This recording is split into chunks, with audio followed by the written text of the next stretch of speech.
LI News Radio presents the Long Island Leader Series with Matt Goldapper. 1039 LI News Radio. Good morning. I'm Matt Goldapper, and with me, Judge Jerry Garguilo. How are you? Good. Good morning, Matt. How are you? Good. If you could start off, tell me a little bit about yourself, how you became a judge, when you became a judge, and why you wanted to become a judge. You have to start with wanting to get into law. And probably back before college, working for my father in a bakery business. Early Saturday and Sunday mornings, some people would come in, men would come in, who seemed to know what was going on about everything. Right. They happened to be attorneys, whether they were going golfing or wherever they were going. And I used to listen to their conversation. I was interested in what they did. So I went to college, initially thinking I was going to be a teacher. I changed that probably during my sophomore year and set my sights on law. Went to law school at Duquesne University in Pittsburgh, and from the first day of law school, I harbored a fantasy about someday being a judge. Because in law school, what you do is you actually study cases, and you read opinions that judges write. I had that fantasy, but I wouldn't dare voice it. It seemed much too high-minded.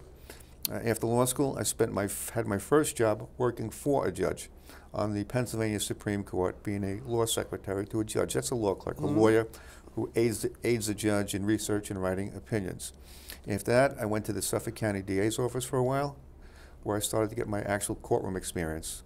Left the DA's office and went into private practice. Was probably in private practice about 3 decades. Pretty much it was a general practice, but concentrating on trial work in the criminal area, the civil area, you name it. If it was Q&A, Right. I did it.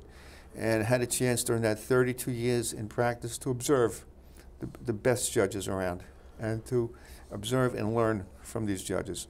When the time came after about 32 years, I became a judge. Well, that's great. And you've been a judge for how long now? It'll be 5 years in January. So you were one of the few. I'm sure a lot of people want to start off as lawyers, but you kind of had that judge mentality from the beginning. Well, you have to start off as a lawyer. Right, of course. But I had that, you call it judge mentality, call it what you want, but it was certainly a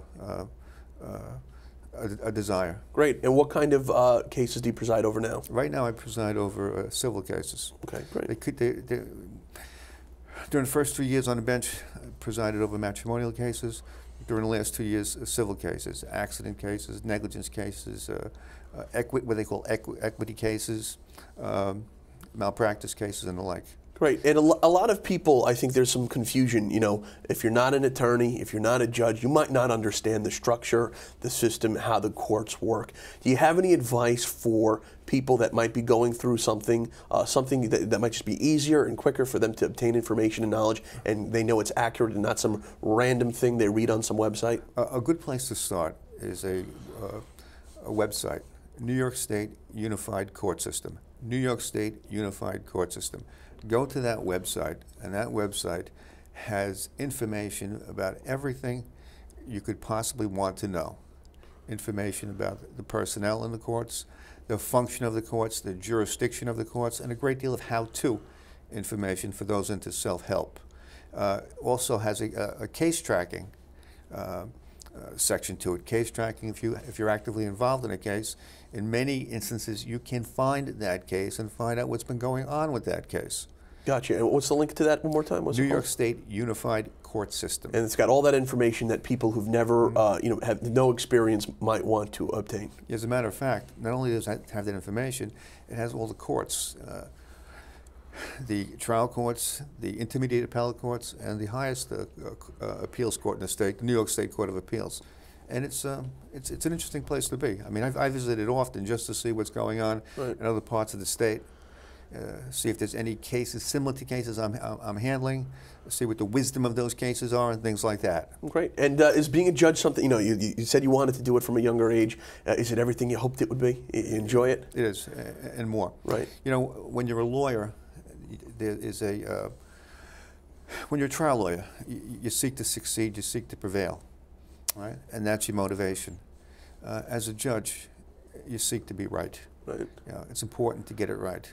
What I took from some of my best law professors and from judges is don't be bashful about saying, I don't know. But we'll get it right. Right, of course. Let's find out what the right answer is. So it's a different, again, it's a different persuasion. It's a different, what's a good word, right? It's an emphasis. As a lawyer, you seek to prevail or to resolve your case fairly. As a judge, you have to be right.